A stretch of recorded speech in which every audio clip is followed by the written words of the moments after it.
Okay, here we are in Versailles, 1919. It's hard to give a good narrative other than just the point spread here. Always for me a sign that, a game isn't doing everything that I want it to. But for a Euro-style game, I'm having a lot of fun still playing it, even though I fucked up a few times this time playing. We got to the game end card, which means we may be in the final stages of we are in the late stage of it. There's only going to be one more video. But that doesn't guarantee that the game ends. Somebody has to promote that and onto the table, and then they have to, after fighting over it, actually resolve the issue. It's a big 7-point issue. There isn't a lot that high. I think the rebuilding is the only one we've seen that's that big. Oh no, disarmament as well. And that's just, I think, meant to kind of say, look, you managed to get a lot of issues at the end just swept under the table, whatever. Whatever it means, that you get some advantage from it. Solving the issues. So it's kind of funny that solving the issues is worth more, like resolving an issue with your cubes on it is worth more than actually getting the resolution that maybe you want out of this or out of, your national interests or whatever. That feels a little funky to me. Don't look at it too hard and maybe it kind of makes sense. But if you start looking at it too hard, it does feel wrong. It's like, yeah, well, we just wanted to get the disarmament issue handled. We don't care what happens. Honestly, that's what it comes down to. We wanted the most cubes on it. And, if we can prevent somebody from making choices, whatever, that'll happen. In terms of points, where are we sitting? I think Italy has the most points. Thought the U.S. was close. Now, they were right around 40, 12, 18, 27, 31, 41. Britain is up there, too, with some high point cards in there. And what about the French? 18, 21, 27, 34, with a big -5 sitting on us. We can also look, there's a couple of points difference. So, like, the English and U.S. are both going to be 2 points above the Italians, but that's just not that many points. That's like the things that you have collected on your cards or the flag areas. So, for example, this is worth a couple of points. The game can be really close, though. Those extra points are vital. It's just, it's too much to assess to really see, is somebody going to win or not. But towards the end game, it might be worth counting up points and getting a feel for those kinds of things. All right, I'm going to go back upstairs, load the rest of this up, or actually get it loaded up. It's compiling right now, whatever. Whatever you want to call it. It's getting glued together. And, yeah, fuck around for a while. I don't know if I'm going outside or not. It's just, it's so easy to just be home, right? Like, that's the thing. My life is about being easy, not having to worry about anything. And yeah, well, I'm really interested in a detailed, scoring at this point in the game. But honestly, this is what you would do if you were trying to win, is you'd spend a lot of time and calculate out the end game scoring again and again. I don't like that kind of answer. For the U.S., look, big question. Do I need my chits or do I not? What I'm going to do, ignore fucking Macedonia. France, I'm pretty sure, isn't going to win. Put those cubes in play. Force people to do something. Getting the military back might be useful. I could decommission my military if it's going to be there anyway. What do we have here? We don't have anything that's going to directly cause an unrest. But remember, these guys are just dangerous every time one flips up. but I'm hoping not a lot of cards come up. I will decommission my last military and pull U.S. soldiers out of the rest of the world. The Brits. Okay.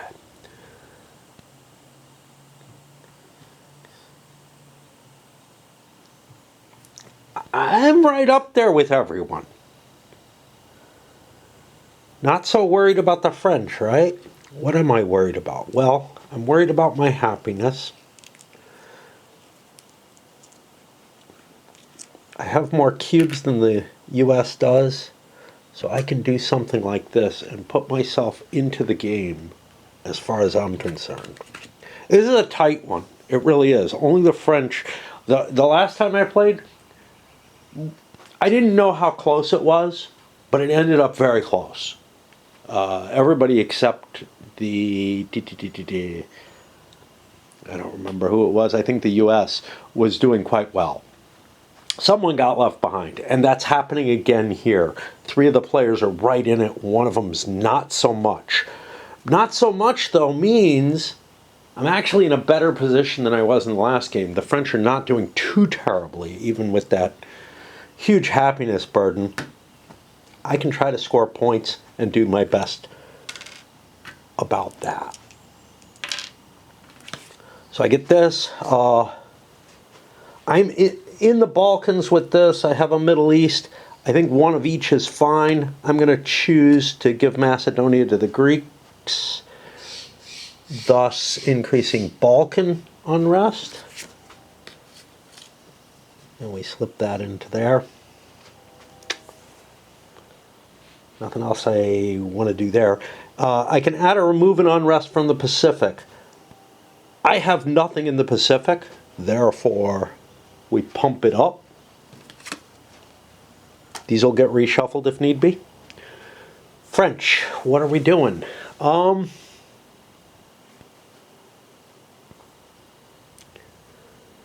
Japan is happy. We don't really mind them being happy. We're not one of the people who has that. But we don't mind them not being happy either. Who wants them unhappy? Well, this becomes really, really key to the U.S. Maybe not to anyone else. No one else really cares about Japan's happiness, whether they sign the treaty or not. Italy's not going to sign it, even though they're a player, unless their happiness goes up.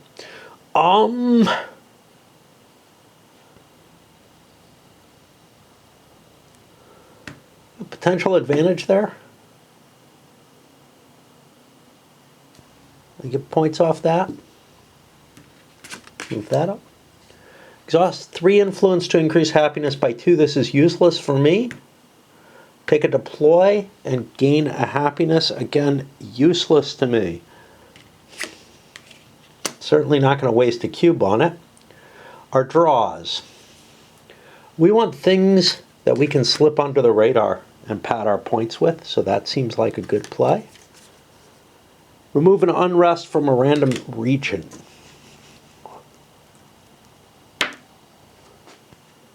Can't go down because the powder keg is there.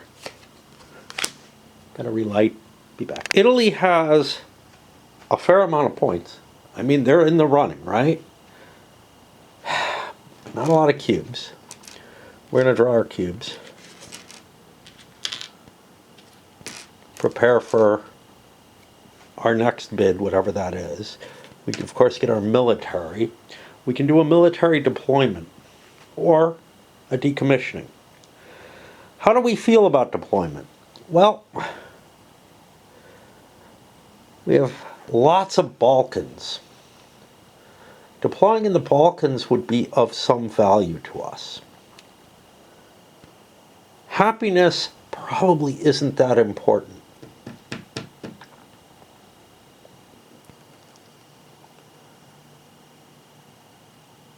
This one gives us a modifier.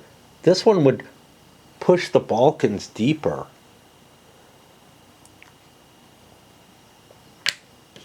Let's go there. That's 3 cubes. I hate giving up all those cubes and 2 happiness. And Italy is really putting some military force into the Balkans. Let's do another one. U.S. has nothing they can gain automatically. They are really excited about happiness. It could be a couple of points, which is as much as pretty much anything else. Do we want to play in here? See, this sucks, right? If we don't play in there, the Brits get it.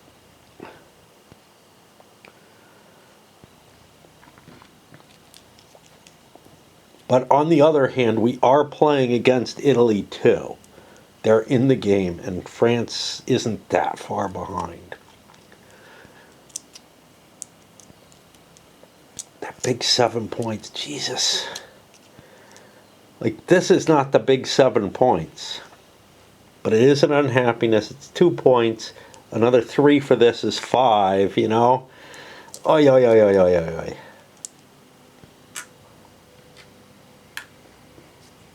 That. Nothing else. Brits.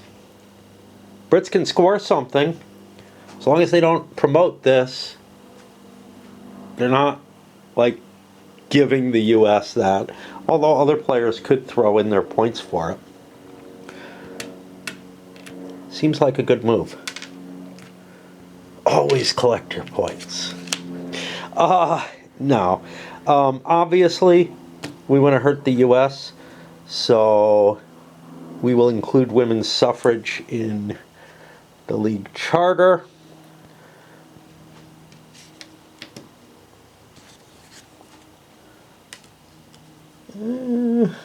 Cram them in there. Exhaust 3 influence to increase happiness by 2. Hard call. But happiness feels like it's worth something important right now.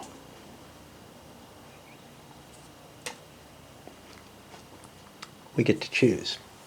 Well, we don't want to put U.S. up there, so Dobruja comes down.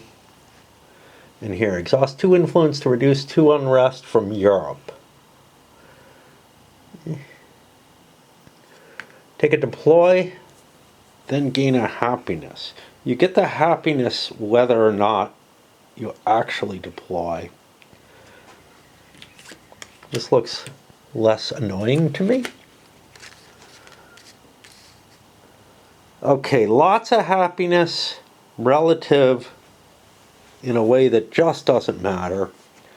Factory, which we care about, that's 2 victory points, versus unhappiness that people can play around with on the Russian negotiations. We'll put the labor reform up, and we draw. Add a powder keg to a random region. That's a 1. Europe goes down to the French. French are just looking for points. See what we can get. I mean, grabbing a bunch of cubes would be useful, but honestly, we just want points. We want to win issues, regardless of what we declare them to be. Italy, similar position, honestly. We want to win issues.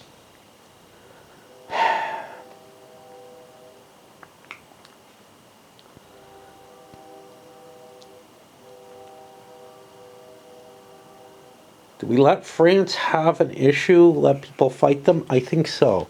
I think we pull 6 cubes and prepare ourselves for a bigger fight coming forward. All right, again, the U.S. U.S. would really like to score an issue.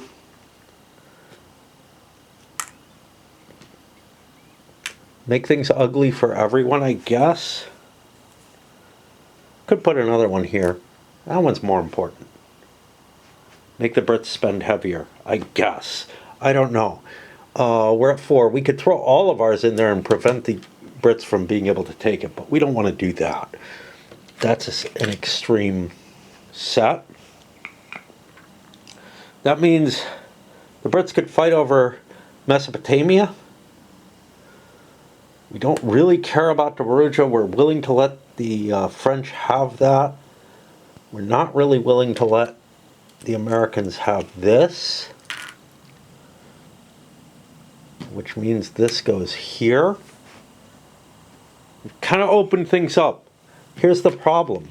Everybody looks at this and they're like, ooh, the US can win the game probably. Not right away, but they might be able to get themselves in a very powerful position by picking that up. But the French don't care. The French, Mediterranean and Balkans, Middle East. What was that? Little tiny bird? We take it. We do not care about these. We don't want to generate points for other people. Nobody gets negative for that. Middle East or Balkans. The U.S. has a couple of Middle East. The Italians are so high on the Balkans, but the Balkans is as far as it can go. We will take Romania so that we boost the Middle East up.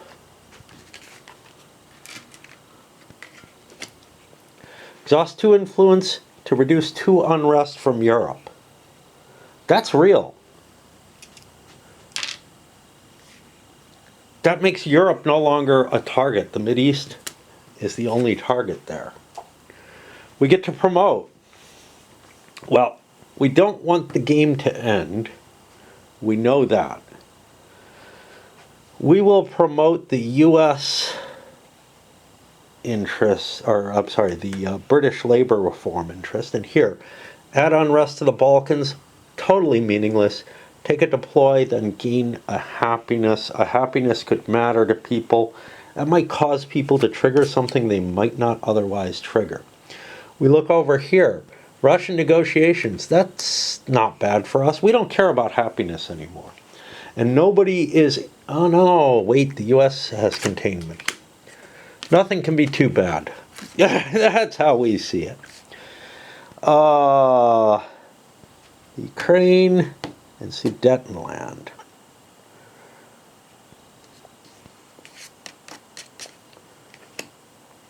We don't care about any of these either. We'll put the less valuable one up.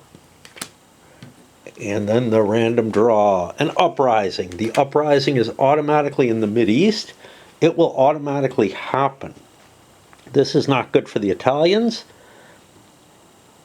Oh, it's not too bad. There are 2. 2 for the Brits. 2 for the US. It's random who gets it. It's going to be the Italians. I go 1, 2, 3, 4, 5, 6. I don't know why. The Italians in the Middle East. That's going to be Palestine is loosened. And, you know, this particular situation came down to a point thing. Okay, the Italians look around and see nobody has more than 2 cubes. I'll play my 2 cheap cubes to get the Middle East. This is going to be down there, but not yet. Actually, it's not. It's going to be stuck at the top because the powder keg goes up by 1. Since Italy gets this, now is the question, what do we care about other than having it? We care about independence for Palestine now because that gets us a point. Yes, it gets somebody else too, doesn't it? No, nobody else even cares about self-determination. Great. Okay. So, we get Palestine back.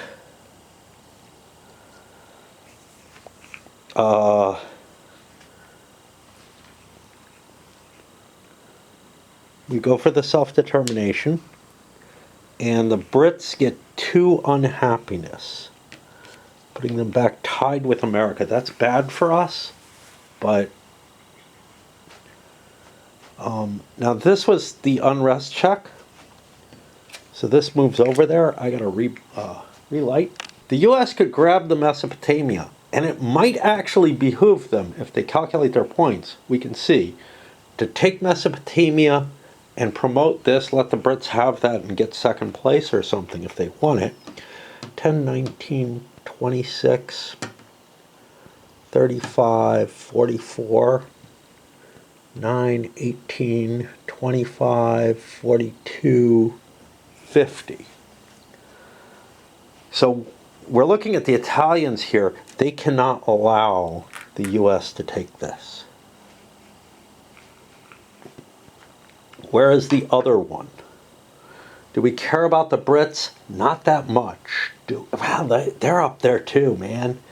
Fucking hell. Everybody's up there. It's a close fucking game.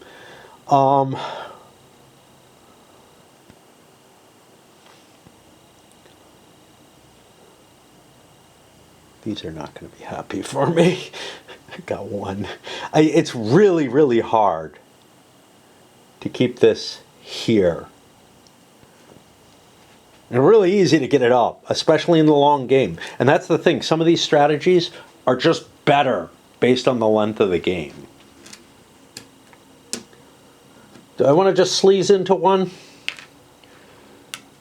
Even if I don't give a shit? The other option would be throw a bunch of cubes into that big thing.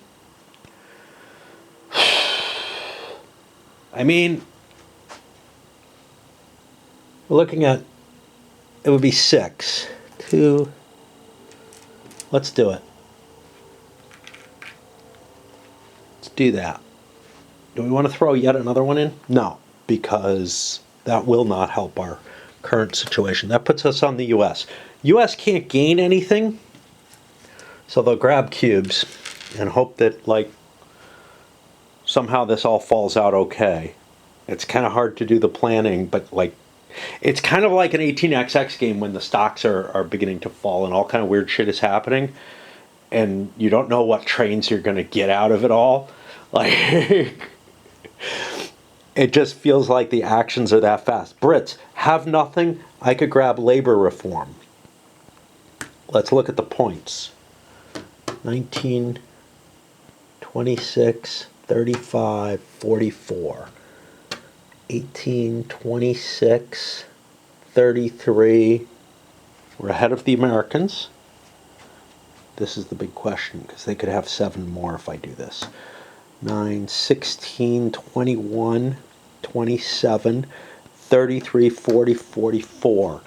I can't give them the additional points. I also probably can't afford to let them have this.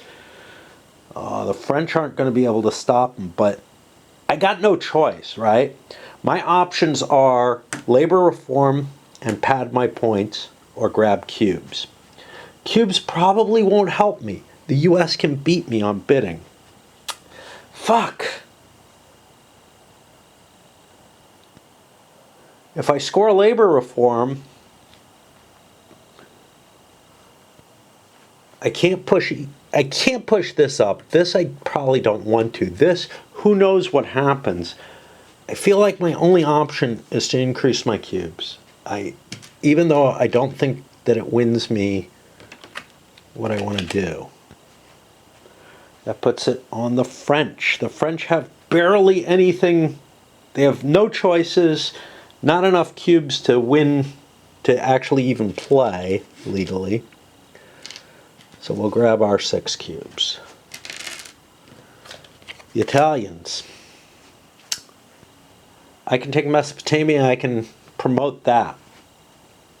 It's not a winning strategy. Like, it's not like a guaranteed win, because other people have enough cubes to play on that.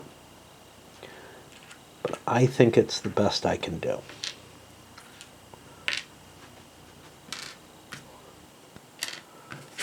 Grab Mesopotamia. What do we want? We want self-determination on Mesopotamia. We don't care about the British happiness. Bye. I mean, we kind of... Nah, not really. It doesn't throw us back or anything. And we slide it in there. Take a deploy and then gain a happiness. Sure! What do we push forward? We don't want to give the US a bonus. Everybody can fight over this. But we're going to put this up there and see what happens, because we have to grab cubes next, and I think we get the timing to work for us. Here, added unrest to the Balkans. That we do not particularly want. It doesn't make it, it doesn't make a difference. Uprising check in the Middle East. If no uprising, reduce unrest by 1.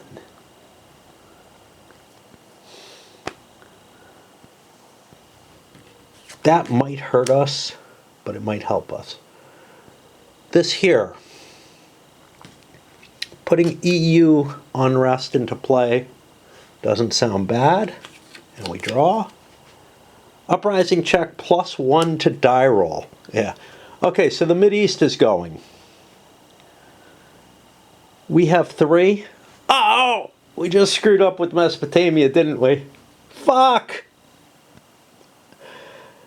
And again, that randomness, there's nothing I could have done about it. I didn't know that we were going to get the uprising check, but that is very likely. And that means Mesopotamia has been loosened again. We put our cube, but our cube means diddly squat. And see, now here's the problem. We upgraded this. People can't ignore this. 1, 2, 3, 4, 5, 6. That means 3 the US will need for it, at least.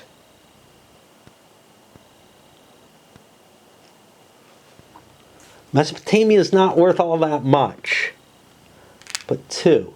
Now, if he's putting 3 more in, that's 7. That means I have to have 8, which means 4 more.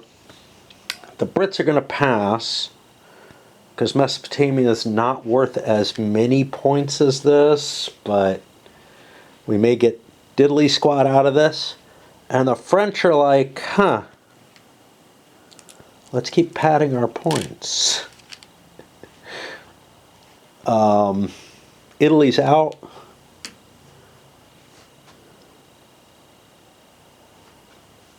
US is in. Middle East be damned. Britain is already out. Do the French want this? Well, I could get up to 9. I got a shot at ending the game by grabbing that, but it's not going to happen because the Brits have too many cubes in reserve. They're kind of guaranteed it. We'll withdraw and let the US have this, but I don't know if this is wise. The US gets the pick. They don't want unhappiness. They'd love British unhappiness, and the best I can get is to give France an empire marker that doesn't really matter for France, but Britain gets a happiness loss, and the Middle East goes up 1. This was a Mideast hit. This moves up, and now the Mideast is stuck in the 7 in the top box. I don't think there are specific... There's some weird situations with these that get you into some trouble. So, for example, this I think should move up and this goes off board or something. But in terms of actual effect, this is here. There's another situation where an army prevents this from crossing and this prevents it from crossing. I don't know which one gets precedence. I got to swap batteries, but we're at the end of this action, so I'm going to just pause. Tuesday morning. Still getting up in the morning, which is kind of cool. Yesterday, I ended up not only doing some yard work, but also sitting outside drinking some of my vodka and chocolate milk, and just reading, not listening to music or anything. Kind of enjoyed it, but then got to raid and whatnot, and didn't play anymore until now.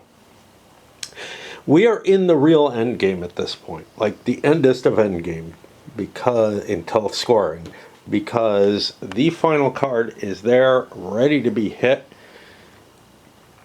and the U.S. is up. Now they mean, notably, they don't get another turn if everybody just lets it pass and Italy gets to scoop that up. So that's problematic. The other thing is, it would cost me 3 of my cubes to take a claim on that. Can I guarantee that I get it? Italy can't play. But let's take a look at what we've got here. We've got, we've got 4, 7, 8, 9 cubes. The English have 3, 4, 5, 6, 7, 8, 9, 10, 11 cubes. The English get this. To me, since there's nothing I can score right away,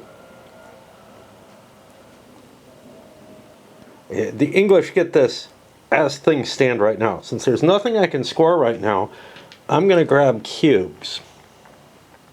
Somebody mentioned that, they used the word scripted, but that there was sort of a fated aspect to this, in the sense that, you know, the cards come up and you just follow the things.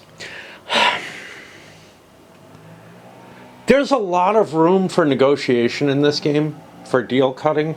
You don't see a lot of it when I'm playing it solo. So I think that's one thing that's kind of being left behind here. I'm just optimizing individual players, but there is a significant amount of room to cut deals and whatnot, which is outside that sort of immediate, you know, hey, I just have to draw a card and make my best choices there. I think the tendency of players is going to be just to feather their own nests and try to play as well as they can. But there's significant room, especially with the sort of semi-binding deals within a given action that all take place. Beyond that, yeah, it does kind of fall out. Some of it that feels like it should be more long-term. These strategy cards, they barely affect your play in a lot of ways. And in a lot of cases, if you pick a strategy card that doesn't really go with your nation, you're kind of being given choices where it doesn't really matter which of the 2 picks you make or whatever. Like, you might be trading happiness for what your global strategy is. So you might want to know your nations better before you pick your strategy card. On the other hand, aligning everything might make you look a little too potent, and might make your...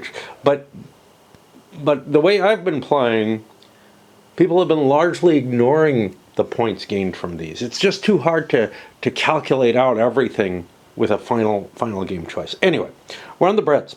The Brits could grab labor reform immediately. They do that, though, and they hand the game to the Italians, unless the French have more. We didn't check the French.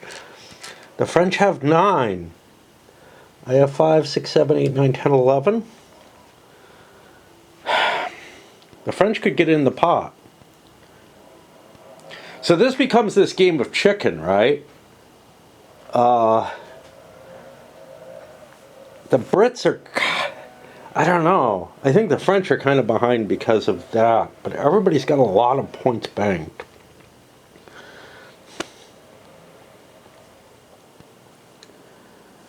But honestly, I'm not going to get this if I play on it. The U.S. has it. So fuck that, man. Chicken we play. We will get the labor reform card.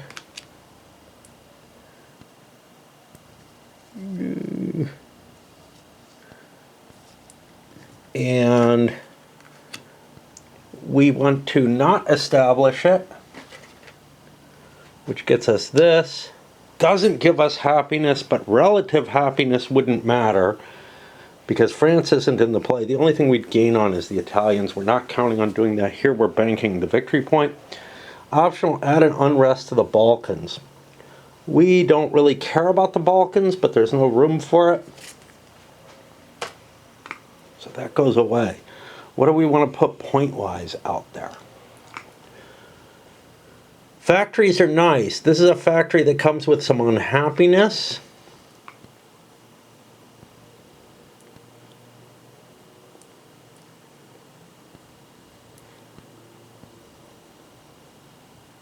We get a bonus for keeping our happiness high.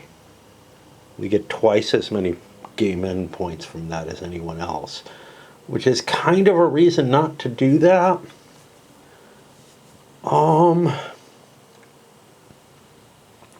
Don't want to put a U.S. victory card up there, though.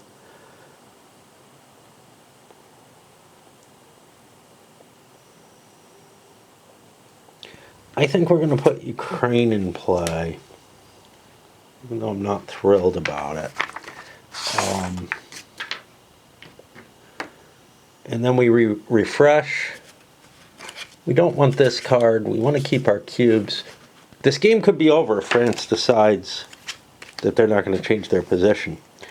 We have Constantinople in the Middle East and New Guinea and Samoa. This gives me a boat. This gives a boat and an empire, but I may not get it. We'll go with that. I'm not really sure which I like better. Oh, we had to choose one of these to bring forward. Hold on. Unsettled reparations issue of your choice.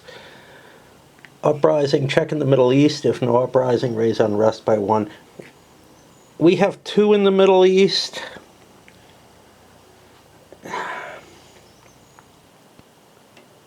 That's not the highest. The U.S. has 3, so we'll put that there. This last card gets drawn. It's an uprising check. It's got to be the Middle East. It's automatic. And like we said, someone had 3 in the Middle East. The U.S. does. Which means a Mesopotamia comes out. Gonna think about this out, we have to look at the point values. We weren't expecting to get hit that hard. So 18, 22, 28, 32, 40. Still not bad.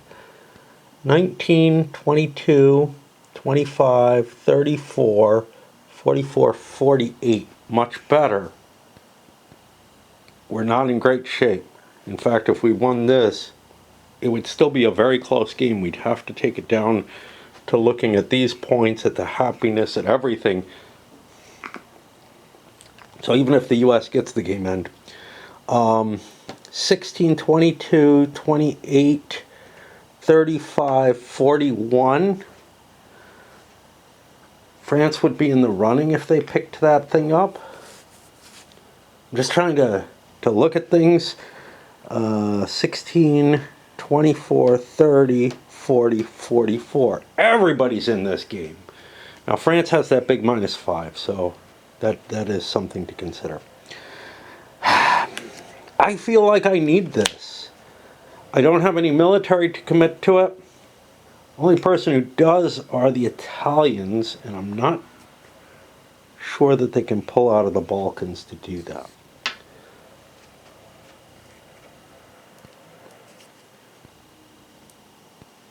They cannot. That's already committed to the Balkans. It can only operate there. So, my cubes guarantee me this card. 6, 9, 10. But it would take all of them. I'm going to go with a simple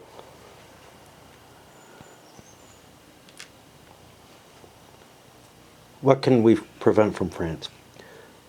Because if France lets Italy win, that's no good. So right now that's 6, which means France would need 7 to keep it going. France can't bid as far as we're concerned. What about the Brits? We're going to put a 6 bid on Mesopotamia. Britain can't overcome that. France, if Italy gets that card, they win. We can't bid. Italy can't bid. U.S. gets Mesopotamia back. I am going to give that back to French Empire, which strangely it doesn't matter to the French. They have to control the card. I kind of don't like that. That's going to be an English unhappiness and what else? A Middle Eastern problem. Here we come to an issue. I think it's fine that it's like this, but I don't know. Let me take a look at things because, again, I feel like at least my understanding of the rules doesn't really cover this situation. For example, what if the Italians put a military in here? Could they throw a military here and shove everything way back? I don't know. So there's a restriction. There's the only restriction on placing military is any space of the blue columns. These guys, they don't really look blue to me. I mean, I guess it's based on this, but 4 rightmost columns and gets the benefits penalties. Military units may not be placed in a box already containing another military unit. No other penalty on it. Okay. And the unrest counter can never be in the same space or to the right. If it is, shift it back to the left until it's no longer in the same space. It puts a cap for the unrest. But then if we look here,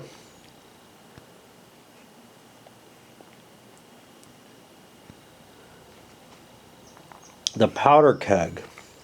If additional powder keg, move it to the right. If the powder keg moved left of 1 goes back. The unrest token can never move into the same space or left of the powder keg. Must always be to the right. If the powder keg is moved into the same space as the unrest, move the unrest counter up or 1 to the right. I think the military unit or the edge of the board prevents this from pushing forward. Okay? But again, like, if there was a military unit here, the powder keg would have to be here so that the unrest could be here. That's the only way I can reconcile all the rules without making something up, but I'm still making something up. There's nowhere where it talks, maybe in the playbook, where it talks about shoving the powder keg back, which the powder keg feels pretty important, but it seems like you could throw military in and affect that. That was something I wasn't sure of, but I think that's the case. The cost, of course, for putting military is very high into some of those spaces. And also, once you pay that cost, it's very, very hard to redeploy that military to another region because you're throwing that cost away. Of course, sunk cost fallacy and all that. So where are we? We just finished the British turn. We're on the French. I'm going to pause for a teeny bit. I forgot to take into account when I was doing my counting and everything. So the French need 7. They're okay because they have other cubes left. But I think when I was looking at some of the other countings and whatnot, I forgot. If I place in here, which I feel like the French have to do, I also have to place somewhere else.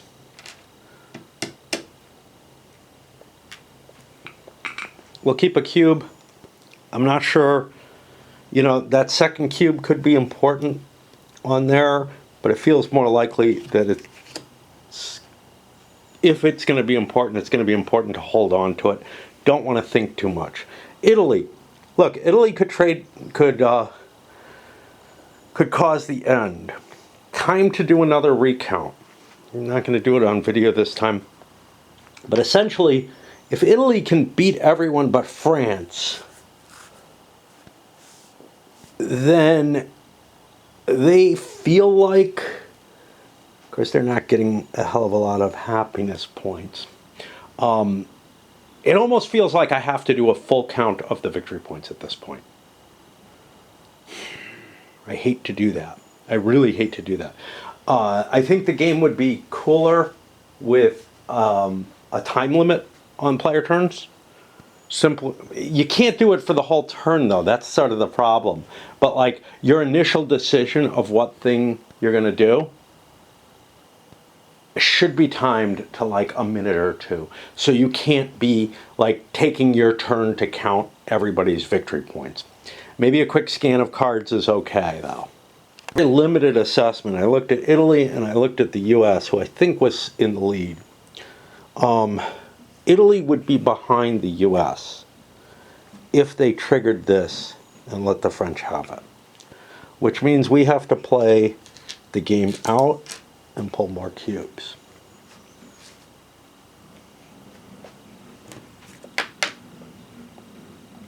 Point of happiness isn't going to help us. We move this up here, it's back to the US. Now there were 7 French. I could go up to 8 US.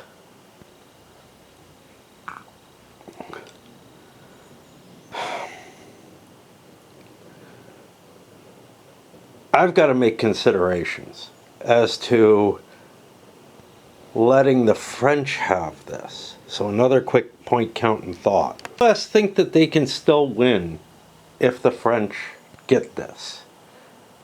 I don't know. Maybe I'm wrong.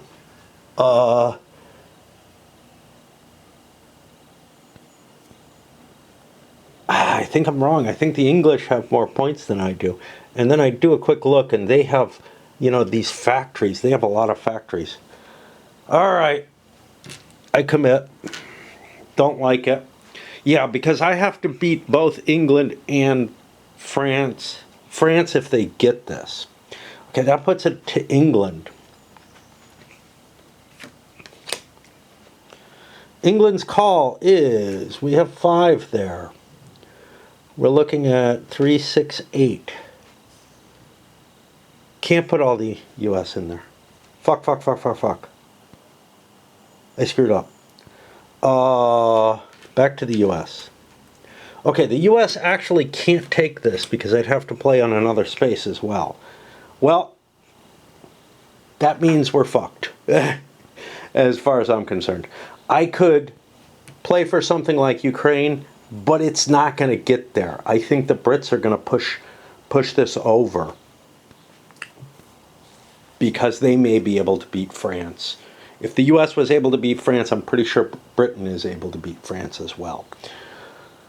I'll take these just in case. No military, obviously. We go to the Brits.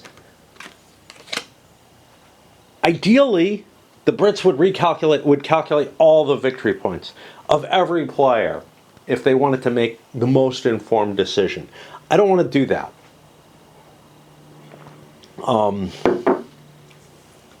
I've looked at the points. I'm fairly convinced. So what the Brits are going to do is they're going to trigger this. They actually get all of their cubes back because they're not winning it. But the game is over.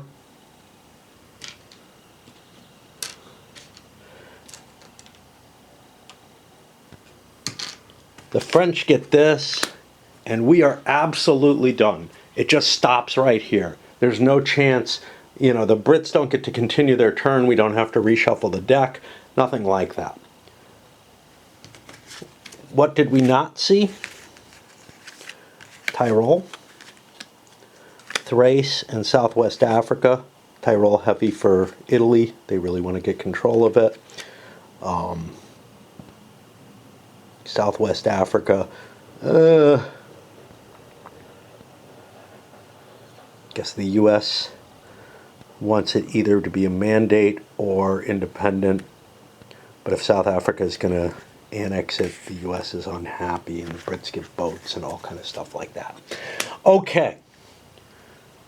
Now we're to the final step in the game, which is the actual scorekeeping. I feel like I have to actually do this in detail in this because part of what I learned by finishing the game the first time I played it was just how important the scoring should be in terms of validating where you are, because understanding the game state with all the information that's out here in terms of who's ahead is tough to do, especially in a game that's as tight as this one is. The last one, I was surprised by who won, and also by how close 3 of the 4 players were. This one, I'm not surprised by how close everybody is. I think the Brits win. That's why they went with what they did, but we'll see. I may not have gotten this from my discussion, but part of me really prefers a game to have some hidden victory information in it. Just so that you can't do an absolute calculation, because when you can do an absolute calculation like in this game, every play at the end of the game comes down to making the full victory point analysis. Or you have to put a time limit or some other artificial mechanism in play to make it so that that doesn't happen. You know, go through the scoring procedure. Now you can see my ordering is not the same as the ordering here, and I kind of feel like there was an argument for my ordering. I don't know if there is for what is on here, but let's follow these. First, the Brits. Controlled issues. We add up 10, 19, 26, 29, 35, 41, 48. And just pencil that in. US. 14, 22, 25, 32, 42, 45. And this was kind of the decision that made the US feel like they had to throw into that, but they didn't have the pips for it. For, Italy. 13, 16, 21, 27, 33, 40, 44. See how close it is? Just on issue points, which is the thing we've been kind of running all across. 10, 16, 19, 25, 30, 41, 48 for France. But France has a huge penalty on their hand with the happiness. I don't know if that happiness penalty would be doubled. If they had it, that would really suck. I think it probably would, but that's something I'd have to look up. I need to switch pipes. Okay. The next thing in order is strategy tokens, your own flag on your settled issues. For the English, we have 1, 2. And you can see, you know, the kind of points that you're going to get. We'll see more, but off of this, not that big. The US has 1.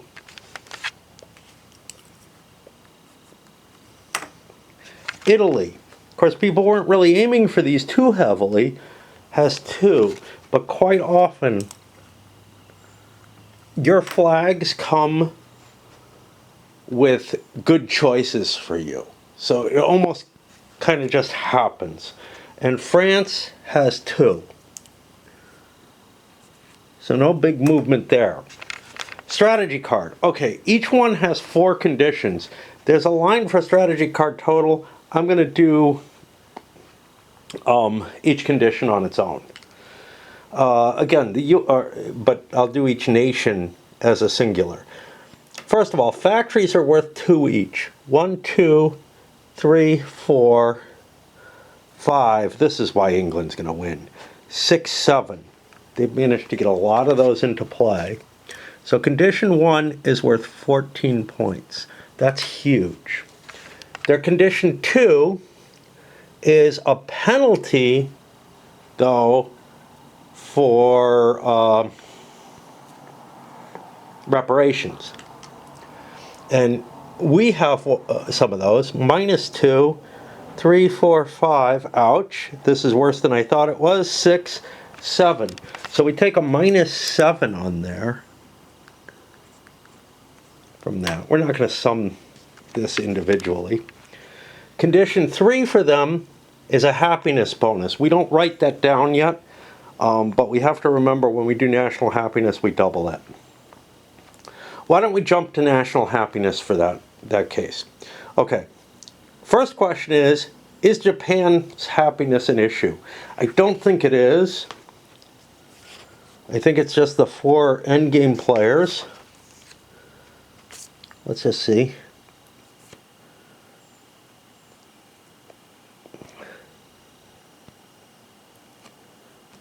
Yeah, I don't think Japanese happiness matters for anything except whether or not they sign the treaty.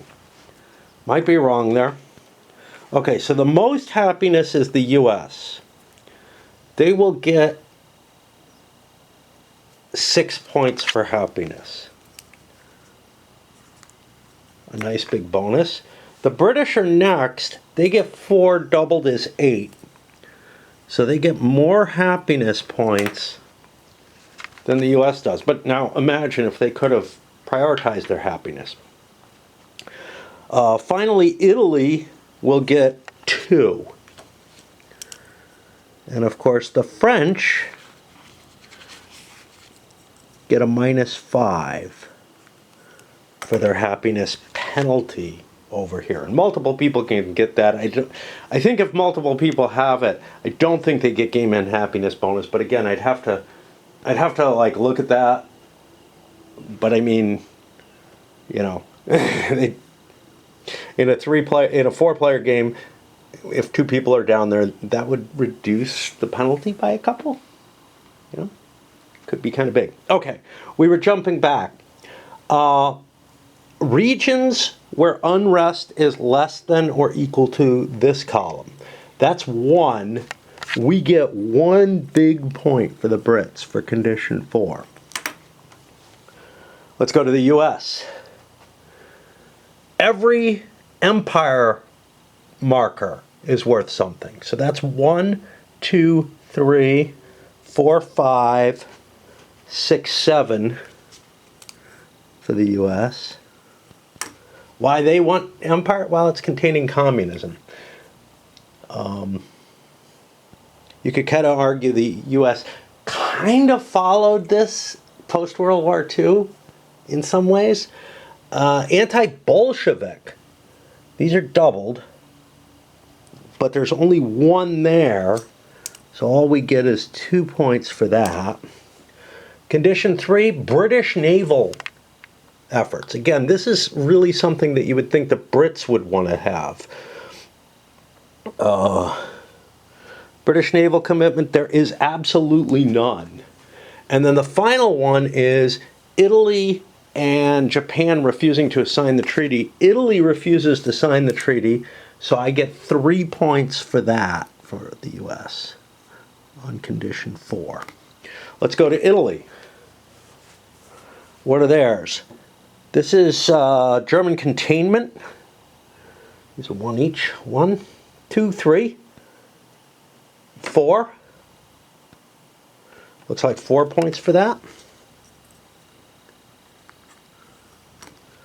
Condition 2, anti-communism. This is the outlawing war. That feels odd. Like it feels like communism is anti-war, at least in theory.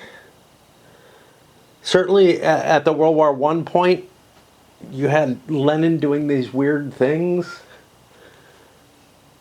that like just didn't fit how nations worked. There's still only 1 of those, so Italy gets 2 for their next condition.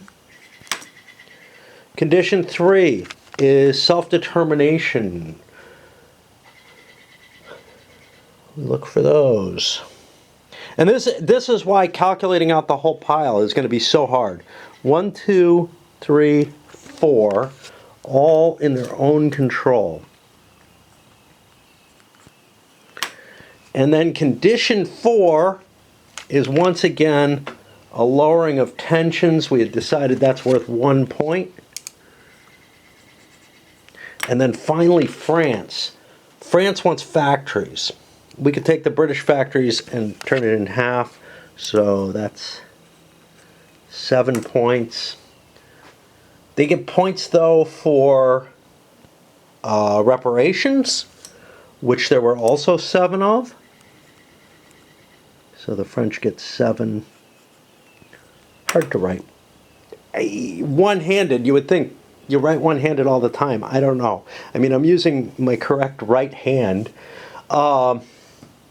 Empire markers. This is the same as the first U.S. condition. There were 7 of those. Wow, the French are collecting up a good deal here. And condition 4 is each military left in the game. Well, that's only 1.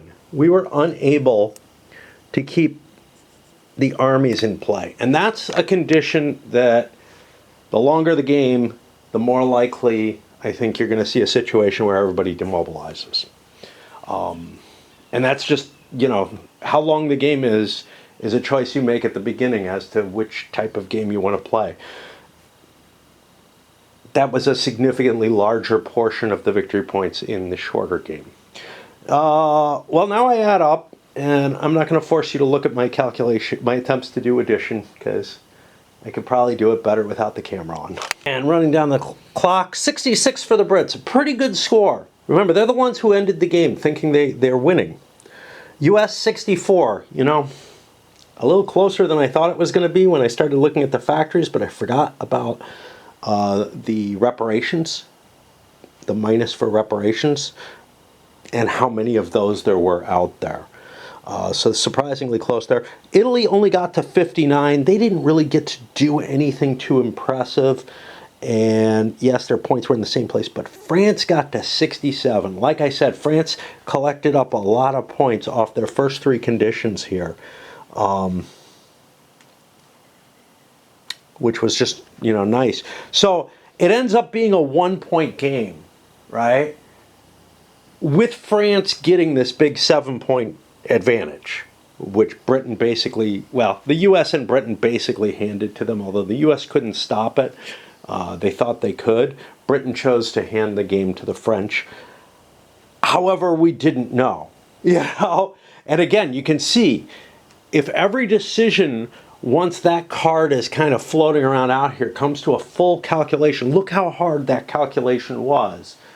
It would be possible to have like a victory point track and try to, you know, try to keep the victory points in alignment throughout the turn. That would probably take less time than recalculating every player turn when they want to make a decision. But it would still be a big burden. I preferred what I did, which is kind of eyeball it on the base points, take a look at what's going on and everything.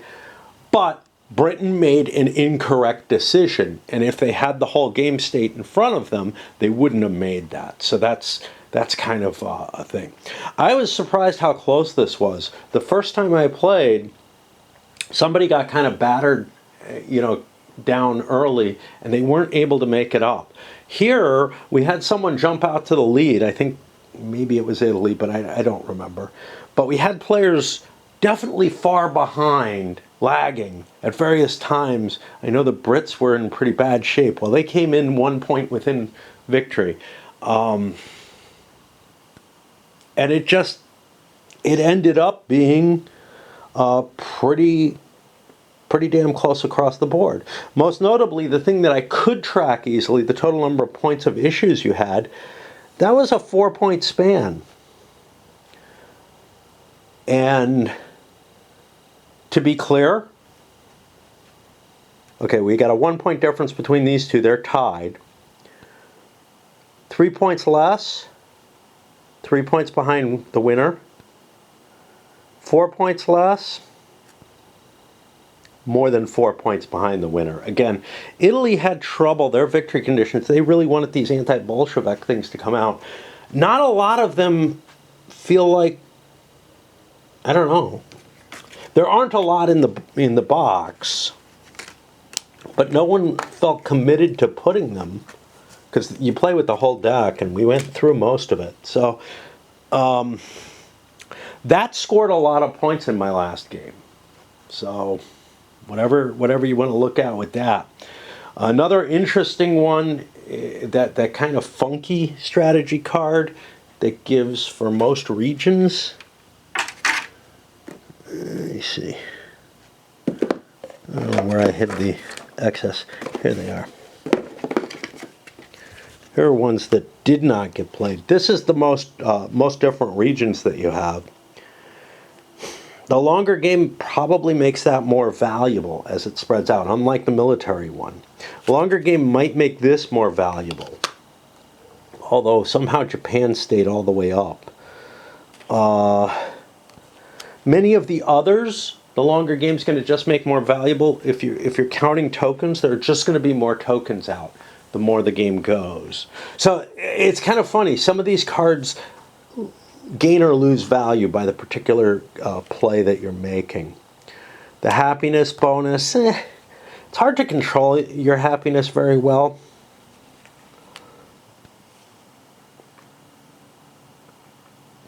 What's this? Per reparation issue you control. So that gives you this weird kind of desire to decide certain issues, even if you decide them against the reparations or for lesser versions. Just being the controller somehow gives you it. That feels weird to me.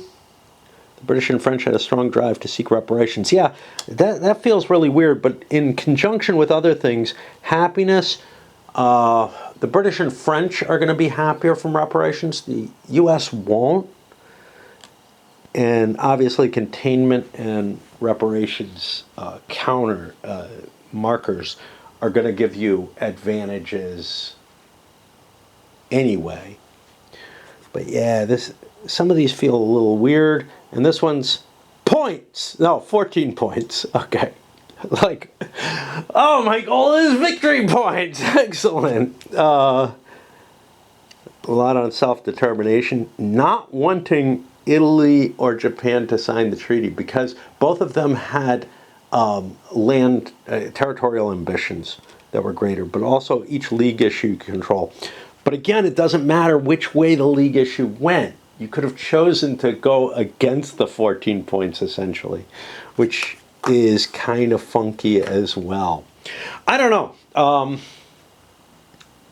There's some of the stuff, with the association of the event cards, some of the choices on the strategy cards, etc., feel like, yeah, they don't really form a coherent whole. But in terms of the play and everything of the game, I really did enjoy it. I've enjoyed it both times. This didn't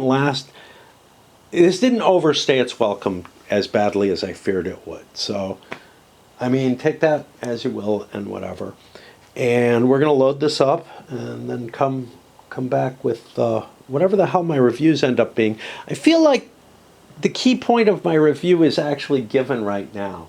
But whatever.